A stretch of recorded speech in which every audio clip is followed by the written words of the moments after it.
दीदी को गरीबों की चिंता नहीं है। ये दृश्य देखने के बाद मुझे समझ आ रहा है कि दीदी हिंसा पर क्यों उतर आई है। अरे दीदी, अगर कुछ गलत किया नहीं है तो इतना डरने की भी जरूरत क्या है। जैसे जैसे अप्रैल के महीने में गर्मी बढ़ती जा रही है, देश की सियासत का उबाल भी चढ़ता जा रहा है।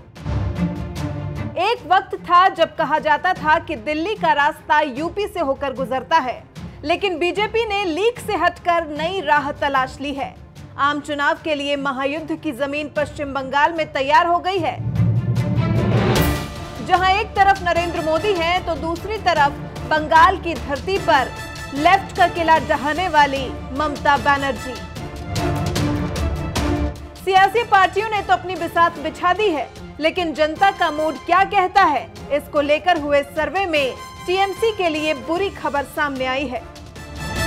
सर्वे की माने तो पश्चिम बंगाल में बीजेपी के लिए चमत्कार हो सकता है।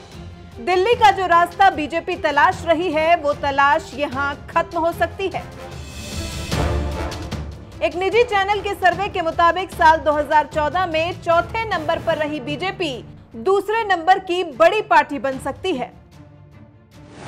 इस सर्वे के मुताबिक पश्चिम बंगाल में टीएमसी को 6 सीटों का नुकसान हो सकता है। सर्वे में टीएमसी को 28 सीटें मिलने का अनुमान है। वहीं 2014 में सिर्फ 2 सीट जीतने वाली बीजेपी को फायदा हो सकता है। सर्वे में बीजेपी को 12 सीटें मिलने का अनुमान जताया गया है। लेफ्ट और कांग्रेस को एक-एक सीट मिलने का अनुमान है।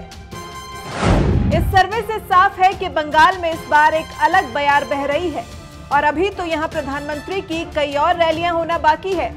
कई राजनीतिक जानकार मानते हैं कि मोदी में वो क्षमता है कि वो अपनी रैली के जरिए अंत समय में भी बाजी पलट सकते हैं। एबीपी न्यूज का सर्वे भी कुछ ऐसी ही कहानी कहता है। एबीपी न्यूज के सर्वे के मुताबिक लोकसभा चुनाव में टीएमसी को 31, बीजेपी को 8, कांग्रेस को 3 सीटें मिलने का अनुमान है। इस महासमर में जीत का सेहरा किसके सिर बंधेगा, ये अभी से कह पाना मुश्किल है, लेकिन इतना तो तय है कि बीजेपी ने जिस तरह से पश्चिम बंगाल में अपनी पकड़ मजबूत की है, उससे दीदी की राह मुश्किल जरूर हो गई। महज 5 साल पहले जो बीजेपी बंगाल में धूल फांक रही थी, आज दूसरे नंबर की सबसे बड़ी पार्टी बनकर उभरी है।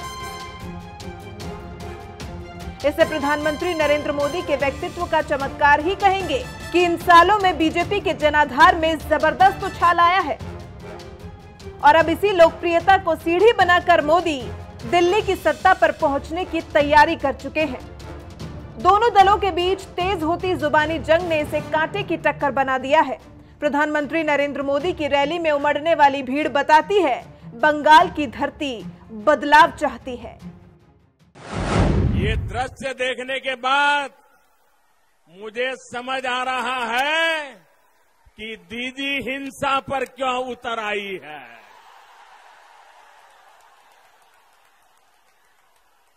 ये आपका प्यार है, जिसके डर के कारण लोकतंत्र का बचाव के नाटक करने वाले लोग निर्दोष लोगों की हत्या करने पर तुले हुए हैं।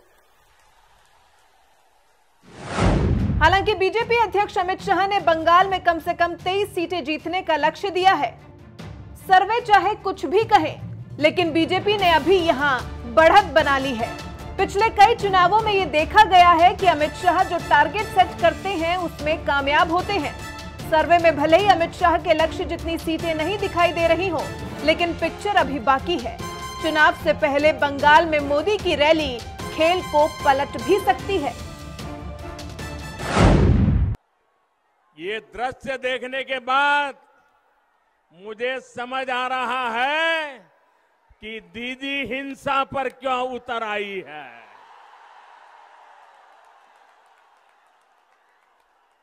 ये आपका प्यार है,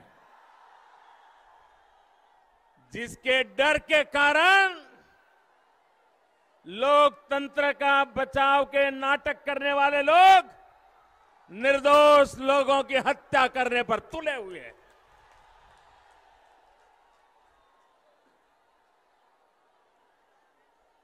मैं बता रहा था, जैसा कि कल मैंने कहा कि ये बजट तो एक शुरुआत भर है। चुनाव के बाद जब पूर्ण बजट आएगा तब किसानों, कामगारों, युवाओं के भविष्य की तस्वीर और स्पष्ट हो जाएगी। साथियों, अब ठाकुर नगर के, पश्चिम बंगाल के, देश भर के जिन भी किसानों के पास 5 एकड़ तक भूमि है, उनको हर वर्ष केंद्र की सरकार 6,000 रुपये तक की सहायता सीधे बैंक खाते में जमा करेगी।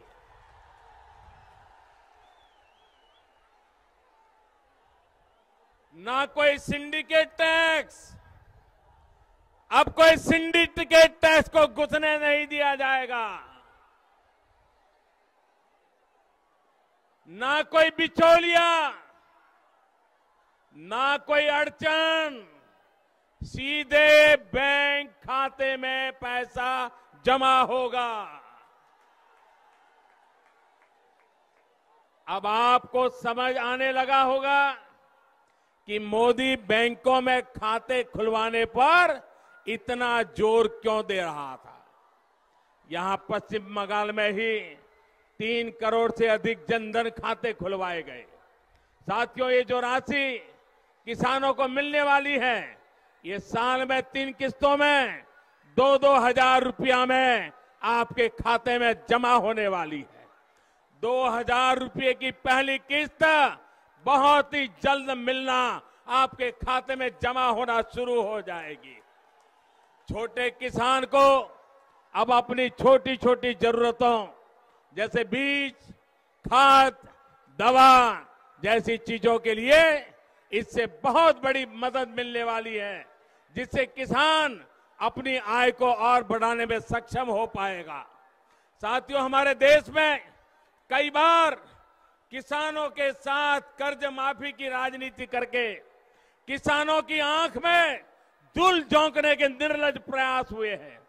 किसानों के भोलेपन का स्वार्थी दलों ने कई बार लाभ उठाया है। 10-12 वर्षों में चुनाव को देखते ही एक बार कर्ज माफी करके ये स्वार्थी दल किसानों का कुछ भला नहीं कर रहे थे। चंद किसानों को इसका लाभ मिलता था और खासकर छोटे किसान आजादी से अब तक इंतजार करते रह जाते थे। जिन किसानों को कर्ज माफी का लाभ मिलता भी था, वो भी कुछ वर्षों के बाद फिर कर्जदार ही बन जाते थे। आपने देखा होगा कि अभी कुछ राज्यों में कर्ज माफी के नाम पर किसानों से वोट मांगे गए। परिणाम क्या हुआ? ऐसे किसानों की कर्ज माफी हो रही है जिसने कभी कर्ज लिया ही नहीं। जिसने कर्ज लिया उसकी 2.5 लाख रुपए की माफी का वायदा किया था और माफी हुई 13 रुपये की। ये कहानी मध्य प्रदेश की है। वही राजस्थान में तो सरकार ने हाथ ही खड़े कर दिए। वहां तो अब ये बहाना बनाया जा रहा है कि हमें तो पता ही नहीं था कि किसानों का कर्ज माफ करने से इतना बड़ा बोझ पड़ेगा। कर्नाटक में जो किसान कर्ज नहीं दे पा रहे हैं, उनके पीछे पुलिस लगा दी गई है। यह है कांग्रेस की किसान और कृषि नीति, जिसको यहां के सीएम का समर्थन मिल रहा है। साथियों, हमें सरकारों को उनकी नियत, नीति और निष्ठा में स्पष्ट अंतर करना पड़ेगा। हिंदुस्तान आजाद होने के बाद उस समय देश के टुकड़े कर करके देश को आजाद किया गया और देश के टुकड़े किए तब जो लोग जहां थे उनको लगा कि चलो भाई जिंदगी वहां भी गुजारा कर लेंगे। लेकिन सांप्रदायिक दुर्भावना से वहां पर लोगों पर जुल्म हुए, अत्याचार हुए और परिणाम स्वरूप लोगों को वहां अपने अपने उन देशों को छोड़ करके आना पड़ा। किसी को अफगानिस्तान से आना पड़ा, किसी को पाकिस्तान से आना पड़ा, किसी को बांग्लादेश से आना पड़ा, कभी हिंदुओं को आना पड़ा, कभी सिखों को आना पड़ा, कभी जैनों को आना पड़ा, कभी पारसियों को आना पड़ा। समाज के ऐसे लोगों को हिंदुस्तान के सिवाय कोई जगह नहीं है। ऐसे लोगों को हिंदुस्तान में रहने का अधिकार मिलना चाहिए कि नहीं मिलना चाहिए? सम्मान पूर्वक रहने का अधिकार मिलना चाहिए कि नहीं मिलना चाहिए? ऐसे लोगों का कोई गुनाह है क्या? और इसलिए मेरे प्यारे भाइयों बहनों, हम नागरिकता का कानून लाए हैं। मैं यहां के टीएमसी पार्टी को कहता हूं कि आप नागरिकता के कानून का समर्थन कीजिए, पार्लियामेंट में पारित होने दीजिए। ये मेरे भाइयों बहनों को उनका अधिकार मिलना चाहिए।